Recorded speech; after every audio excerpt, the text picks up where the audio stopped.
If you play one wrong note, boy, you'll eat from the trash tonight." That voice echoed through the grand hall of the Astoria Hotel, where gowns swept across marble floors and champagne glasses shimmered under crystal lights. Everyone turned toward the doorway, where a 12-year-old black boy, Elijah Brooks, stood frozen, clutching a torn backpack, his trembling eyes fixed on the elegant piano in the center of the room.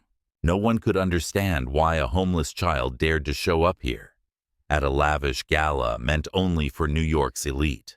He spoke softly, his voice shaking but resolute. "I just want to play, in exchange for a meal." The room erupted in laughter, cruel, mocking, endless. But no one knew that within just a few minutes, that same boy they looked down on would bring the entire hall to its knees, with music powerful enough to strip bare the human soul. What happened next left everyone speechless. Before we begin, don't forget to like, share, and subscribe. And I'm genuinely curious. Have you or your family ever found yourselves in a moment like this? Share your thoughts and what this story means to you in the comments below. I'd love to see how far the values and message of our stories can reach. "Excuse me, sir. May I play for a sandwich?" That voice, small, trembling, sliced through the lavish air of the Astoria Hotel's grand hall like a blade. The clinking of champagne glasses stopped. The laughter of the elite froze mid-sentence. Every gaze turned toward the entrance, where a 12-year-old black boy stood motionless. Under the crystal lights, his thin frame looked fragile. His shirt was frayed, his old shoes caked with mud, and in his arms, a torn backpack, held tight like the last shield between him and the world. Among a sea of guests who prided themselves on being humanitarian, that boy, Elijah Brooks, dared to say something no one expected. "I just want to play, in exchange for a meal." Silence. Then a faint laugh, cold, sharp, merciless, rippled through the golden room. "How adorable," sneered a blonde woman. "He must think he's at a train station." Another man chuckled. "Kids these days, so delusional." No one noticed that Elijah's eyes never lowered. Inside them flickered fear. Yes, but also something else. A quiet pride, a kind of defiance, as if he carried a secret none of them were worthy to understand. From a corner of the room, Professor Aaron Lee, the renowned music juror, went still.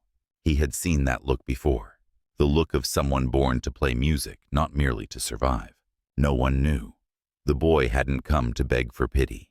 He had come to reclaim something the world had stolen, the voice of those silenced by prejudice. And in just a few minutes, Elijah's music would make the entire hotel fall silent, not out of compassion, but out of shame. The air inside the Astoria ballroom grew heavy after Elijah's words. The laughter that had filled the room slowly faded, leaving behind an uneasy mix of confusion and quiet disdain. No one quite knew how to react. A poor child had just stepped into their sacred space, beneath the chandeliers, among the live orchestra and the clinking of fine wine glasses. As a hotel staff member hesitated to approach, the velvet curtain near the stage drew open, revealing Evelyn Carrington, her posture upright, her gaze as cold as crystal. She was the host of the gala, the woman the media called the Golden Heart of New York's elite. On social media, her photos showed her cutting ribbons at charity schools, handing out scholarships to underprivileged children. But here, under the bright lights and that frozen smile, her golden heart looked plated with a thin layer of ice. Behind her stood Daniel Royce, the wealthy sponsor of the event. A man once quoted saying, "Every child deserves a chance," even as his own signature had sent hundreds of black workers home without jobs. Upon seeing Elijah, a smirk tugged at his lips. "Well," he said lightly, "it seems our charity work arrived earlier than scheduled tonight." Evelyn set down her glass of wine and stepped forward. "Sweetheart," she said softly, but with a voice sharp enough to cut. "This isn't the place for street performances. There's a fast food restaurant outside." A wave of muffled laughter rippled through the crowd. Elijah said nothing. He just looked toward the piano in the center of the hall, a look that made people uncomfortable, because there wasn't a trace of fear in it, only a deep, aching hunger, the kind that comes from seeing something sacred, something that once belonged to your own lost soul. At the far end of the room, Professor Aaron Lee, the veteran music juror who had listened to thousands of performers across the world, stood motionless. He recognized something in that gaze, a familiarity he'd only seen in those who spoke to music instead of people. And in that instant, as those small dark eyes locked onto the piano, Professor Lee knew, tonight, it wouldn't be the boy's talent on trial, but the conscience of everyone in the room. The room filled with laughter again, but it was a different kind this time. Cold, superior, and cruel. A waiter started toward Elijah, intending to escort him out, but the boy didn't move. His eyes stayed fixed on the piano. His stubborn silence made more than a few people uneasy. Evelyn glanced at Royce, then turned back, her voice drawn out, sweet, but poisoned with condescension. "Oh, all right then. It seems our little boy has a bit of confidence, doesn't he?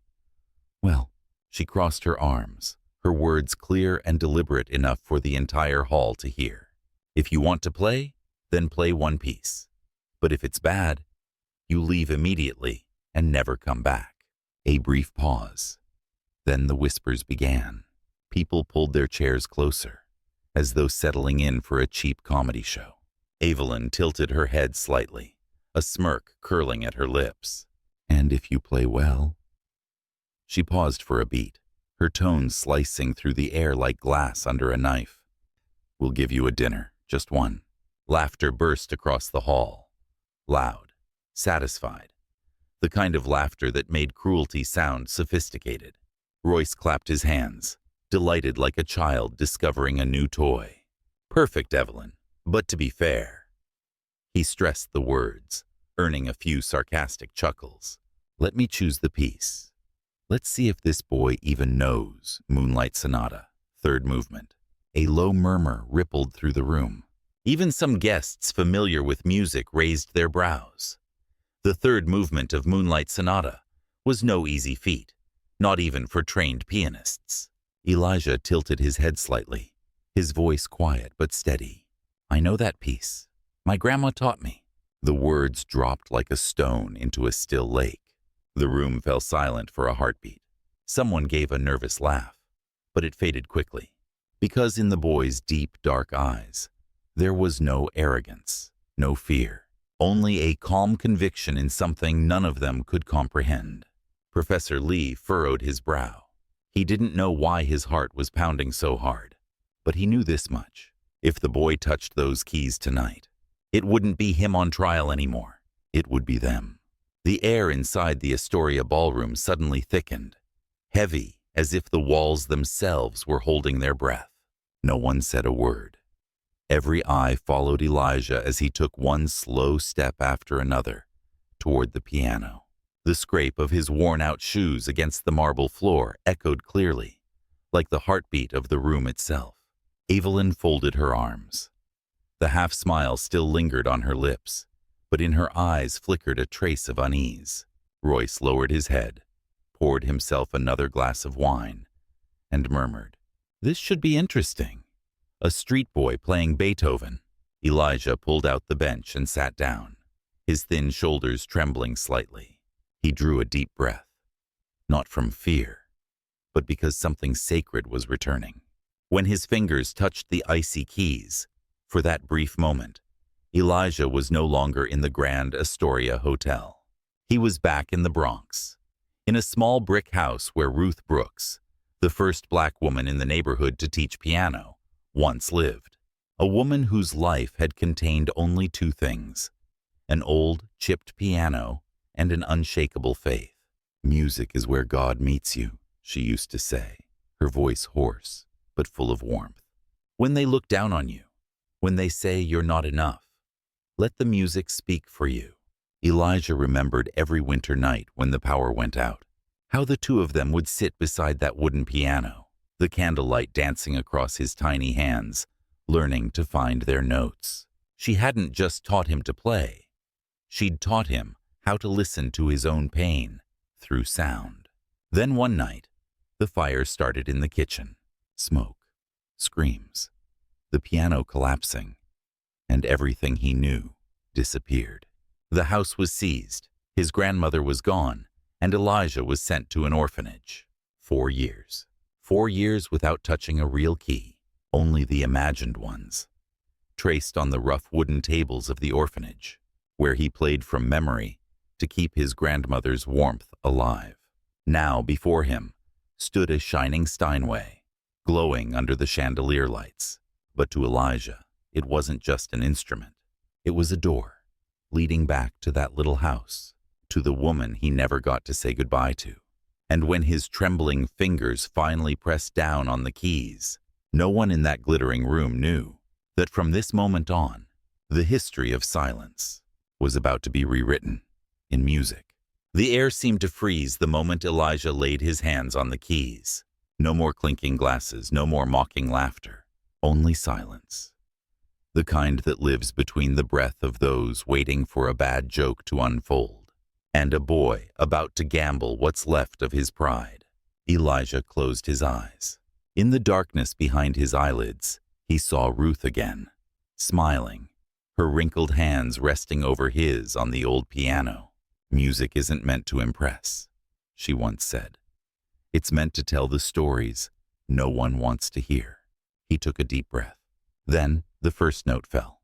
The sound rang out, clear, raw, heavy as the weight of a forgotten pain. He was no longer the beggar boy outside the hotel doors. In that moment, Elijah became a storyteller, speaking in the language of sound. The grand hall stopped breathing. Professor Lee froze, eyes wide open. That couldn't be the music of a boy who'd never been trained. It was the voice of a soul that had lived, lost, and still longed to be heard. Elijah played Moonlight Sonata as if pouring out the entire memory of his life. The nights wandering through the orphanage, the charity meals served with pity, his grandmother's fading cough through the smoke, and the moment the door of their home collapsed, taking everything he'd ever loved. Each note was a refusal, a denial of every laugh, every stare, every limit the world had placed on him. That music didn't beg for sympathy. It demanded justice. As he played, tears streamed down Elijah's face, yet his hands did not tremble. The keys were wet, but the melody kept flowing, pure, steady, and fierce, like blood surging through his veins.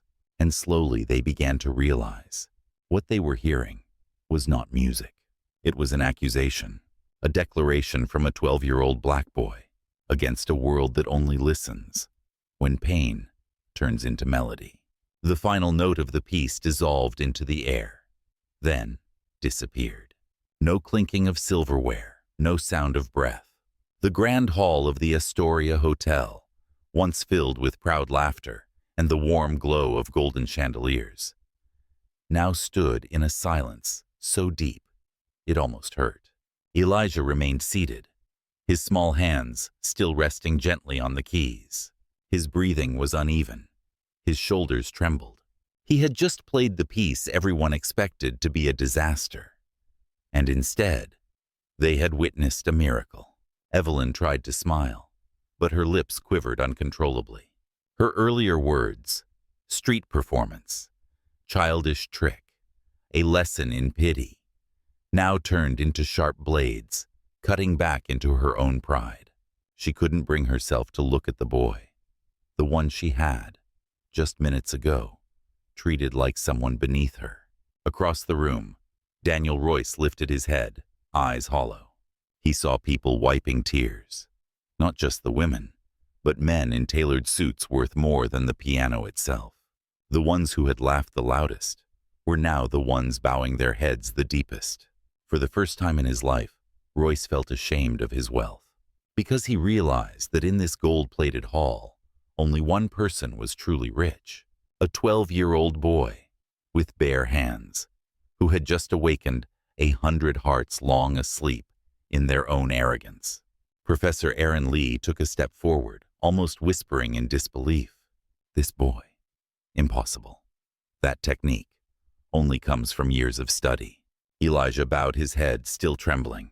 The music faded, its echo thinning into a perfect stillness. No one dared to clap, not because they didn't want to, but because the sound they'd just heard didn't need applause. It had done something far greater. It had awakened the part of humanity sleeping inside each of them. The music had stopped, but its echo still lingered in the air, like a fine scratch that could never be erased. Elijah sat still, his hands resting on the keys, his back straight, his gaze distant. He didn't smile. He didn't bow. He simply remained silent, as if the music itself had drained the last of his strength. The room was utterly quiet. Then, slowly, Professor Aaron Lee stepped forward, not with the air of a renowned music juror, but of a man searching for something buried deep within his own heart. He stopped beside the piano, his voice low, almost a whisper. Who taught you to play like that?" Elijah lifted his head. In his eyes was exhaustion, but also the unyielding light of a faith that refused to die. "My grandmother," he said softly but clearly. "Ruth Brooks." The name fell like a thunderclap. Professor Lee froze. His lips trembled, but no sound came out. Ruth Brooks, a name he had buried inside him for more than 30 years.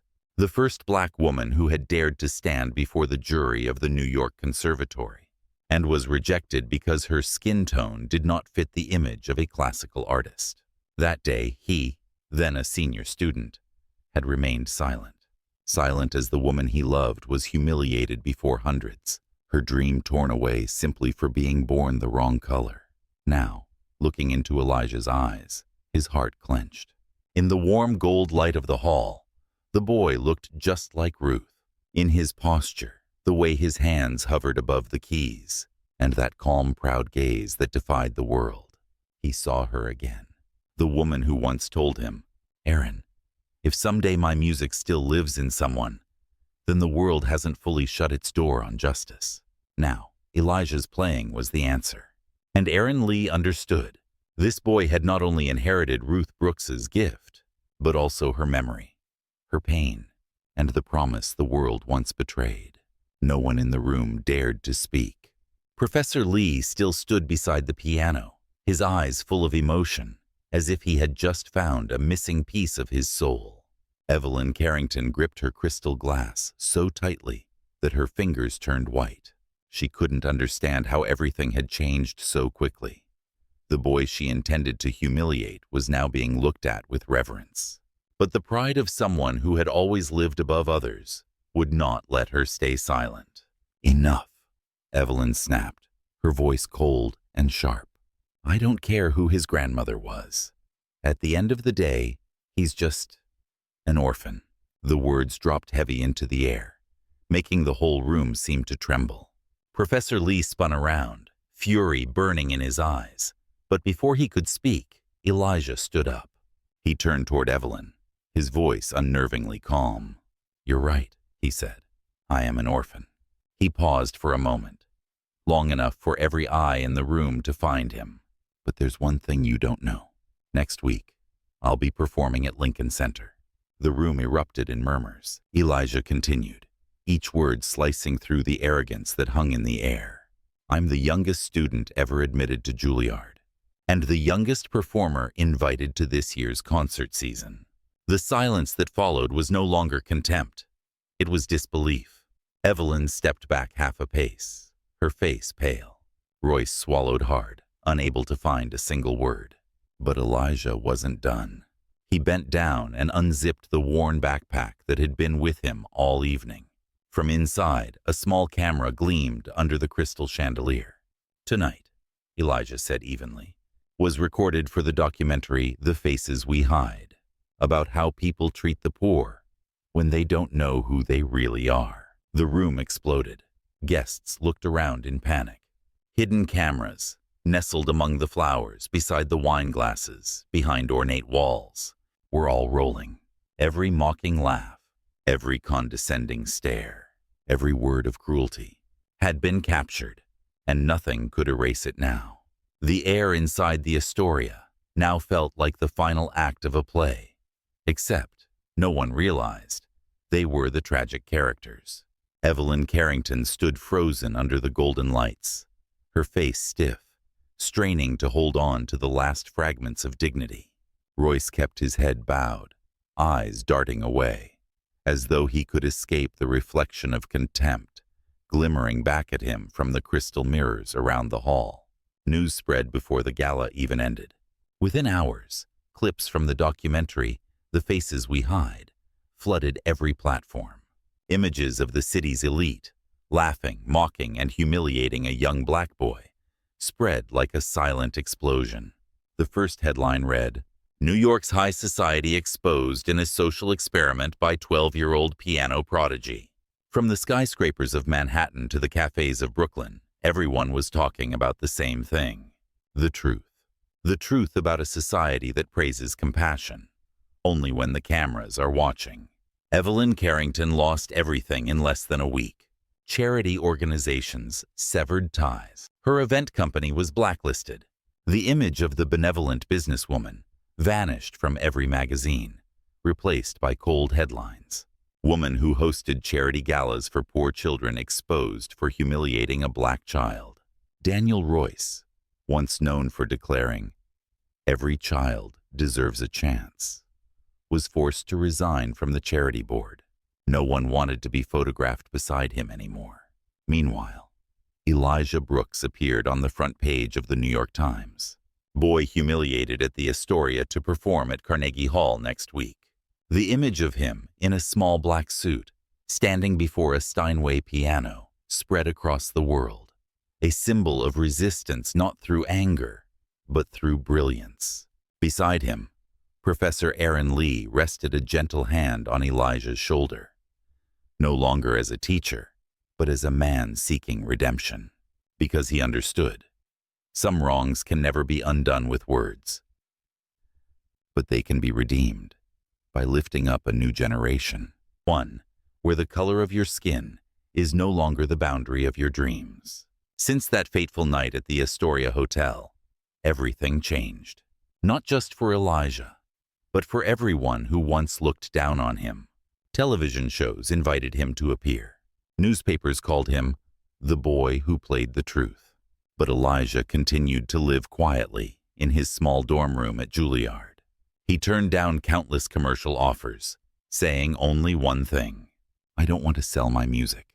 I want it to be heard, truly heard." Professor Aaron Lee became his mentor, not for fame, but for redemption. He took Elijah to every class, guided him through every piece, as if teaching the youth he had once lost with Ruth Brooks. And every time the boy played, the professor could hear in the notes pain, forgiveness, and a fragile faith in the goodness people had forgotten. Then, 6 months later, on the first snowy night of winter in New York City, Elijah stepped onto the stage of Carnegie Hall in a simple black suit. The golden light fell across his face, the same calm, steady eyes, now burning brighter than ever. At the back of the hall, Professor Lee sat in silence. Beside him was an empty chair, the seat he had deliberately left for Ruth Brooks, the woman who would have been there had the world not turned its back on her decades ago. He lowered his head and whispered, "Ruth." He did it. Elijah placed his hands on the piano keys and murmured, "For you, Grandma." The music began, no longer a plea for justice, but a hymn of forgiveness. It wasn't played to resist anymore, but to heal. It moved people to tears, not only from emotion, but because within that music they saw themselves, their silent prejudices, their unseen wounds, and the chances they had once taken from others. When the final note faded, the entire hall rose to its feet, not just to applaud a prodigy, but to honor a boy who had taught them a lesson in humanity, in forgiveness, and in the power of music, a power strong enough to make the whole world fall silent and listen.